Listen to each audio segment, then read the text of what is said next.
Welcome to an episode of Comic Relief with Shelley Crampton, Mikayla Love, and special guest Jen Garner. All right, let me ask you some questions. Okay. Some therapy questions. Oh, yeah. Okay. These will be very serious. They're super serious.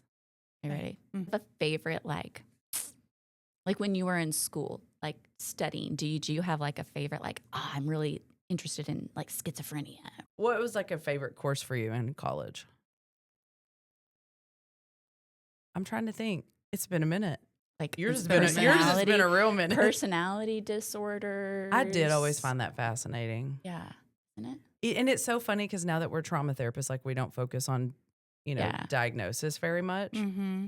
I like working. I like working with anxiety, and I like working with. That sounds so funny, doesn't it? I love anxiety. Anxiety's my favorite.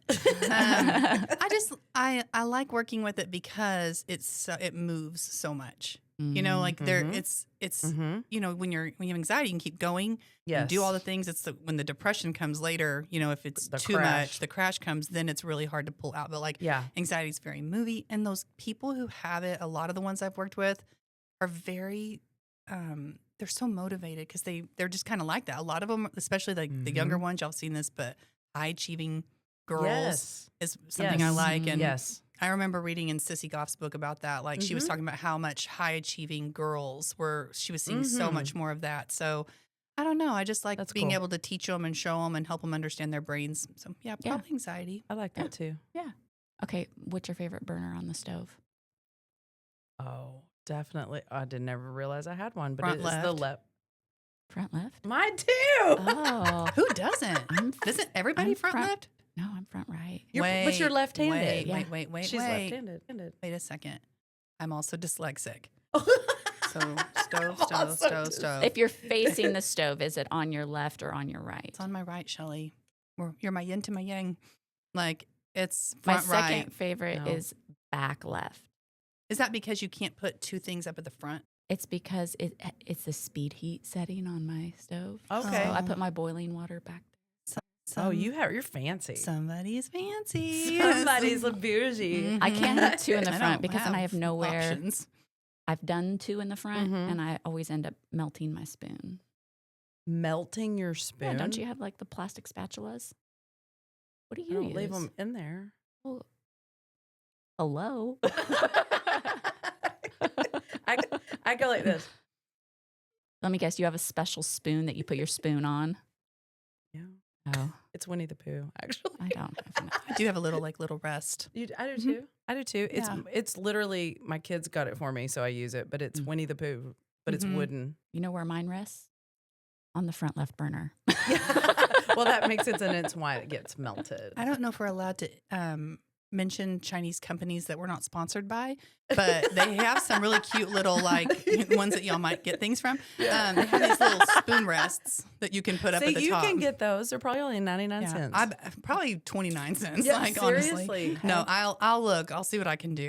I bet we can get some little You're like, bluebird now- spoon rests. Yeah, you're like, now I'm worried about her. My friend has a spoon rest that says "Take it easy, little spoon," like on it, and it's so cute. Like it's Now so that cute. I love. Adorable. Sarcasm is wonderful. Yeah, just like making your spoon alive. It's good. All right. Tell me the funniest metaphor you've come up with in a session. Oh, my goodness. You've had some doozies. I don't know. Yeah, you I have. think that, like, sometimes I'm like in the session, I'm like, that's good. And then you don't And then write it after the down. session, I'm like, ooh, that wasn't as good as I You've thought. had some good ones, though. I'm trying to remember. The latest one I remember that I wrote down and had that moment where I was like, that's not good. That's not. That wasn't nearly as bright as I thought. I've been there. I was have. like, all right. I was trying to talk with a client who's really fun, and she's like a little guarded. And so we were like talking, and we get along great. But I said, all right, we need to figure out what's in Australia. And she said, what do you mean? I go, down under. Like, You're like, whoa.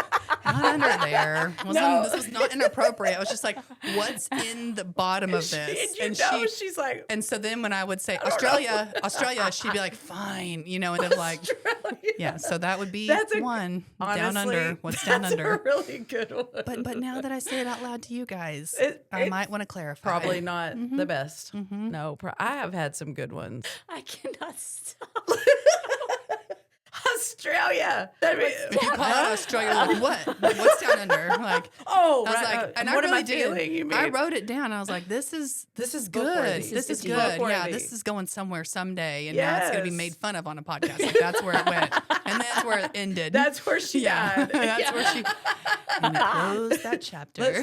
That is a good one. I like that one. Don't encourage Don't this. use it. No, No. She said don't. No, I It's don't know a good if I one could- for the sake of what's the worst metaphor you've ever used. I've got a million. I can't think, but the what comes to mind is a terrible personal story. My mom was trying to tell Holden something. I won't go into the first part of it, and he was probably 10 years old. And so he was sitting in the front seat with her, and she was trying to use that scripture that says, like Christ died for the church, you know? And so she said, and someone had called me bugtooth. Let me put it that way. I hate that word. It's terrible. But she's trying to give him scripture, and she's trying to say, hey, you know, as Christ loved the church, you should take care of the people in your life, kind of thing. And he's sitting there, and she goes, you know, Holden, you don't call the church bugtooth. And he goes, and he goes,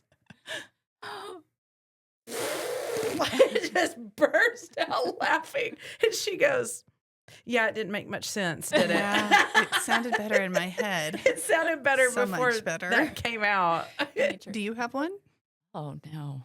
Not yet. Not you're just Not yet. gathering up the I'm wisdom. not full of metaphors because I've not been. She's also You just not learned what not to do is a good day for you here. She's also not visual, so her metaphors are going to be interesting. She cannot visualize. Did you know that? So like when I close my eyes and somebody says like Picture. this, I don't actually see the picture in my head. She I can't. don't see a picture. Like I don't see movie reels in my head. Like I don't. It's called something. We used to know the name of it. I know it is, and I can't remember it either. Isn't that fascinating? Yes, I mean, yeah. I don't. I'll be honest with you. That should have been hard When for you me to read, do you hear your voice reading to you? Yes. No. I do. Look, now you're like, I've got to read to see. I'm surprised you don't because it's I do. it's an ADHD thing. You hear your voice reading? Like I when you don't read know some- now. I want to know. Where's the book? Get her a book. Get the woman a book. 7-Day Test Anxiety Fix Oh, this by is- Kagan Love. Oh, Here there you we go. And a little plug for Kagan. She's reading. Yeah. Yes, she does. She does. definitely does. She does. I don't think I hear myself. Okay. But now I don't know that I'm just not overthinking. You might be overthinking it. I think I might just got real nervous, and now I think I hear my voice, but I don't know, and I don't know if I'm You hearing want to. voices. I think you do. You don't. You Oh, want. y'all both know what's going on in my head. Okay. I think you just have Okay. FOMO, and so you want to. Yeah, I do want You're like, to. now I want to. I'm like, what's the more weird thing? Because if Yeah, it's whatever it is, well, I'm not that one. and I can do all the accents and everything in it Okay, this question goes along with it. when I read. Do you ever give yourself a pep talk in your therapist's voice? No. Mm-mm. Do you? Oh shoot, Shelley. You're a pep talker. You got this. Do You Mm-mm. got this. No. Don't you worry about it. You got it. I definitely don't. No, I'm not we're- kind enough to She and myself. I was gonna say, she and I are arguing all the time about who's got what Yeah. inside this brain. Yeah. So Well, it's not I argue happening. with her too, but I try to get in that parental role in my head sometimes. Okay, that's fair. You've done some good work. Yes. Wow. Who's your therapist? She's fantastic. Okay, what's your guilty pleasure TV show that totally ruins your calm therapist vibe? I've got so many. I can't All even of start. them. Oh, you know what mine is. I know what mine is. It's the same as yours, Is it? probably. Well, Real I have a Housewives? couple. Yeah, Housewives of Housewives. New Jersey. Oh yeah, I've never seen any of the Housewives. Mm. And my friends are surprised by County. that. They say I quote things from Housewives, like something about when I'm trying to make parties or something. They're like, I always say, I need to make it look nice. And that's I it. guess one It's of them. It's Dorinda. Yeah. Mhm. She's always like, I need to make it look nice. Like she Yeah. makes fun of me. I made it nice. Yeah, I made That's it it. nice. I Yeah, made that's it my nice. life. Yeah, that's how I am. Yeah. But no. Not well. How are you doing, Dorinda? Yeah. Not well. I feel like if I need something to binge, I should start with Housewives. You should. New Jersey or Salt Lake City? Oh, Salt Lake City's so juicy. I have never watched Salt Lake City. Oh, you got to start from the beginning. You can't jump in now. Jersey's my favorite, but it's probably not going to be there again. Are y'all talking about the Real Housewives or the Real Housewives? They're different No, cities. the Real Lives of Mormon Wives or whatever. Oh, that one's good too. Is that not the same that one? one's good too. That's good. That one I've not watched that one. I've not watched that one. The only show that comes up in my head a lot besides SNL, because SNL is like times there'll be like I'll quote something right here. And and now their kids they don't even have a clue what it is. So that's real old. But New Girl is like in my head all the time. Like sometimes in my head I'm like, oh, this is very like Schmidt of you. Schmidt. Like it's a problem. I don't think that ruins your counselor vibe though. Like, do you watch true crime or anything? I watch true crime. Not a lot, no. I watch only Murders in the Building. Yeah, that one's good. You know whose favorite? That one's good. Mine and Holden's. We watched that together. I started watching that too. I told you it's really good. It's real good. And it is calming though. Like I want to be Mabel. It's like a comfort. But I watch a lot of true crime, and my kids know this. If I'm watching Marvel, I need a minute. That's my comfort movies. Like you I dress just leave up them in uniform or what? I mean, do you feel super? Maybe. Like, don't make eye contact. She's been watching Marvel. No, it's more of a oh, mom's. She needs a minute. She needs just a minute to relax. Oh wow, It's a comfort movie, and they're very intense movies, but it's only the ones like that and you'll watch them over and over again. Over and over and over and over. Right. I learned something about that when people do that. It's something about like knowing the end and the prediction. Have you heard this? People with anxiety and ADHD like the predictability of a comfort movie like that, and they watch the same ones over and over. Yeah. Mine is definitely not Marvel. I can tell you that. What do you think yours is? I like old movies. Like I'll watch Ferris Bueller. I'll watch a good one. Mermaid. That was one of my favorite movies. Or no, it's not Mermaid. Splash. Oh, sorry, Splash. Yeah. Splash. Not My Little Mermaid. No, Mermaids is a movie. Oh yeah. With Cher. Yes. That's a good one. I'm thinking one. Splash. You liked Splash. It's so stupid. I think you like it because it's nostalgic. I'm Breakfast Club, like that type of thing. Those are all great movies. There's one movie. Night at the Roxbury is a go-to.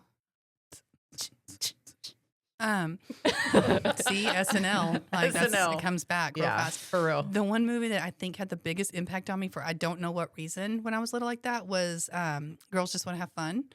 I remember watching it at my aunt's. I watched it. I remember that movie. It wasn't. Yeah, she was just the song, but like it's Sarah Jessica Parker. And I remember being little, was not in gymnastics, no business being in gymnastics. And I watched that movie and went out and did a front flip without my hands in the yard because I was so inspired and landed on my back. And I really feel like I could still feel the air be like come out of me. I got this. But so you should have said more things like, you got this. I should have landed on my feet. That's probably why she no longer gives herself pep talks. Yeah, that's right. She's like, I do not got this. I know what it feels like to be inspired, and I don't need it. Like, I don't want that. Flat on your back. Flat on my back. And I was just, so dangerous. And I got up and I was like, did anybody see that? The mom me has so much anxiety. I still can remember the air. I was like, oh. Yeah, I probably need to brain spot that like somewhere. I can hear the noise in my head. I can't. I'm feeling it right now. It was bad. It hurts. It did. So it was so inspiring. Almost hurts in the back of your throat, it too. Does. You it's like, oh, there it is. Yeah, I broke my tailbone doing something silly one time. I remembered running and jumping on the beanbag. I had a pink beanbag. You remember beanbags? Oh, yeah. And we were sliding across the floor. And it was carpeted floor, so I didn't think much about it. But I went, wham, and my legs pushed the beanbag, and I went, wham. And I remember just being like you do, you want to throw up. Great noise. That's a good noise. Thank you. Thank you. Practice. I'm gifted. I don't know. That's really good. I can make noises. Yeah. But I was like, oh, this is bad. Like, this is bad. It definitely cracked my tailbone. Yeah. What do you do for a cracked tailbone? Nothing. Done it a couple times. It hurts. And then how do you explain to everybody that you can't cracked your tailbone? I don't really like to say, was running and jumping on a my beanbag. I broke my butt. I broke my ribs at a laundromat once. I stepped. Whoa. Slow that down. Sorry. Pause. Let me get ready for this story for everybody. Set Let me the set scene, you up. please. Yes. There was a season in my life where I broke a lot of bones and like Interesting. 5 in a year. So do what you will with that. Jen. But one time I was at a laundromat and I stood on the back of a chair. It was like one of those like metal like yard chairs. Mm-hmm. I don't know what kind of laundromat this was, but I stood on the edge of it. Sounds very high end. The chair popped up and it came and it hit the back of it hit me in the ribs and cracked a rib. Oh my gosh. Yeah. I mean, sorry, that's not funny. I do remember. Yeah, I don't. You know how sometimes you remember a story and you don't ever say it out loud, and then you're like, "Did I really do that, or I see it on TV?" But I'm almost 100% positive. Hey, so I missed. Why were you standing on the chair? I was going to grab something up behind it on the wall, and then this is how the memory feels, and she's like, anyway, I'm okay now. Sometimes the phantom rib pain hurts. I don't know. Me. I broke a lot of bones. Like one time I broke a bone. In the world? I was showing off for a boy in the yard and I was mad at him. I was in the 1st grade and he was like, in my head, he was my boyfriend. And I went to go do a flip in the yard and my arm got stuck in a hole. What is with you and flips? I'm not You know what? You're very flippy. Here I am. There's a lot there. There's a lot there that you don't say until you have a microphone in your face. Yeah. And then you're like, oh. Yeah, when they come your together. Arm got stuck in a hole. Broken half. Oh. Yeah. Sorry, guys. I can re-say that. Yes, it got stuck in a hole. And it didn't go well. It just like, and the best part, you know how, two bones? Did it come out of the skin? No, it didn't. It was just compound. It was like fracture. this. It was like kind of curved. But my grandma didn't have a car. Bones. And so she wrapped my arm in a magazine, like a Sunday school book. They did used to do that. Okay. I didn't know. And then she calls my great grandmother, and my family has like a legacy of like telling stories that were like, you know, like you don't know, you know, if it was like added to, you know? So that's why I always question my own stories. I'm like, did that happen? Or did I just think it happened? Or did someone say it happened? But anyways, so my grandma calls my great grandmother and they said, Jenny, they call me Jenny. Jenny got her arm stuck in a car wheel is what my other grandma, you know, that phone game where you can hear different things. So Jenny broke her arm and a cartwheel turned into Jenny got her arm stuck in a car wheel. Like I was just going down the road like this, you know, with my broken arm. So yeah, that's there's a lot of lore in my family stories. A car wheel. Mm-hmm. God, that's so good terrifying to hear on the other end too. Like, I know. Is she alive? Popo told everyone that I got my arms to Popo. Popo. I thought that was a real name for a while. It wasn't. It was Bessie. Who knew? Did y'all think your grandparents' names were their real names? Like your fake grandma names? We didn't have, I mean, mine was Granny, so surely that's not her name. Yeah, that's true. I had Pappy and Grandma. No, I did not think that was their name. There's a lot of things in my head that now I look back, I'm like, why did I not know that? You know? Well, and then my other grandma. I also thought I was confused because this is going to be, I shouldn't say this. But you can this one might have to be edited. My grandma, I thought that my grandpa was my grandma's dad because she called him Daddy. Oh, yeah. She was call her daddy before ever came a thing. I call him daddy. We're like, whoa. Yeah, no, it's true. That's funny. Like, I'm so confused.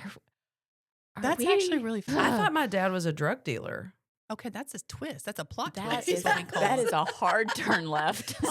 No, but really, because, and I'm not kidding, there's two things that I got very confused about in childhood. That was one. Because I would hear him on the phone saying joints, and I had learned in school that joints were like, but he meant joints of pipe. Mm-hmm. He sells oil field equipment. Oh, yeah. He was a joint dealer. There was dope, you know, pipe dope. I didn't know what that meant. Wow, there's a lot of drug pipe joint paraphernalia. Together. It was that world comes together. Yeah, so I would be like, oh, this could be bad, you know? I hope nobody and then I remembered like, oh, we're like loading actual joints of pipe. Like we'd get in the forklift and you went in the forklift with him and you would always hit your head in the back of the forklift. And I just remember always hitting my head and I'm like, I probably have some TBIs. You know what I mean? Give a spec scan on that. Go to Dr. Amen a little bit. Thank you for tuning into this special episode of Comic Relief. with special guest Jen Garner. We hope that you enjoyed it as much as we did, and we hope that you tune in next week for part 2 with Jen.